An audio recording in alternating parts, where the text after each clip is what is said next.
Alaikum everyone. Ramadan Mubarak. My name is Tunisa Matsedik-Qira and I am an ethnic Uyghur.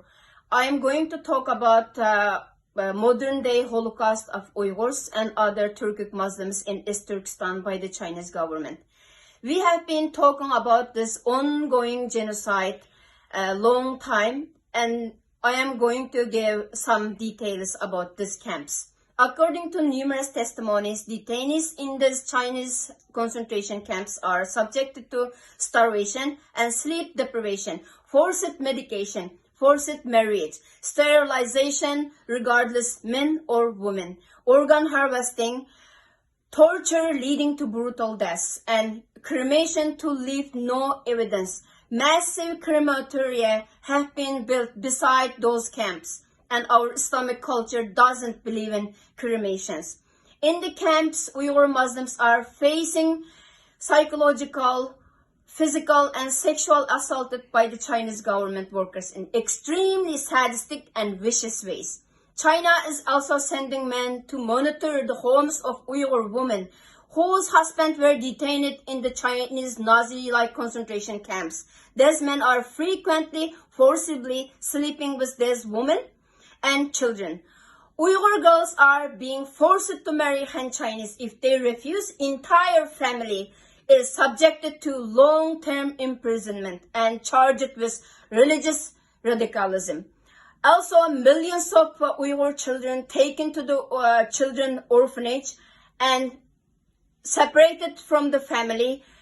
Also, Uyghur children are forced to denounce their religion and forced to become someone they never belongs to.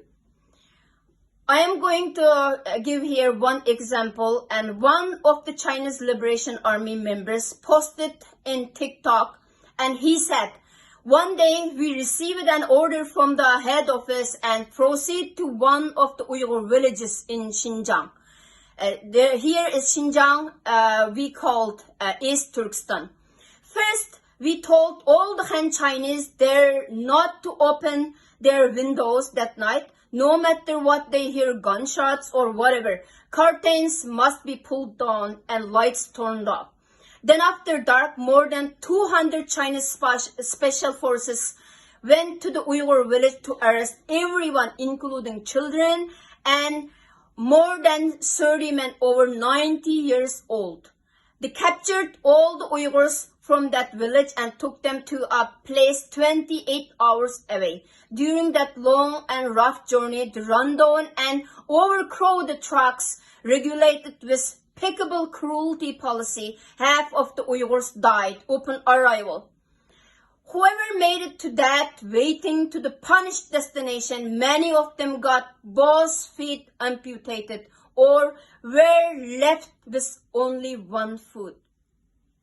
This is just one of the Uyghur lives and other Turkic Muslims' life in East Turkestan. This is very horrible and unbelievable. If we are talking about all of the torture, it makes all of us skin boil. As a Muslim, we have duty, we have responsible for each other. Because of our humanity in silence, our humanity is dying in silence.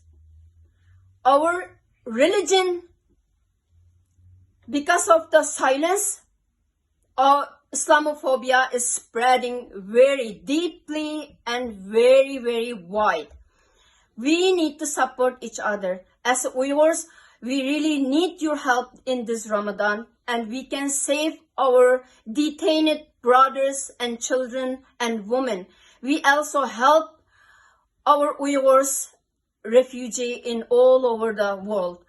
Please, during my video, I really want to ask all of my brothers and sisters, and please remember us in your dua. Please remember this name of Uyghurs in your heart, in your mind, and in your dua. I also ask you to pray for Uyghurs and pray for ending Chinese Communist Party. Pray for independence of East Turkestan and pray for every time your prayer. Pray for the Uyghurs, please. And also, I am going to ask all my brothers and sisters, please use this Ramadan, please donate your zakat to our East Turkestan Association of Canada. You can just Google it. You can find the link and where you can donate. Also, you can donate Uyghur Refugee Relief Fund and also campaign for Uyghurs. Please follow us in Instagram, Women of East Turkestan. Please donate your zakat. We will together, we will overcome our hardship. Thank you. Assalamu alaikum rahmatullahi wa barakatuh.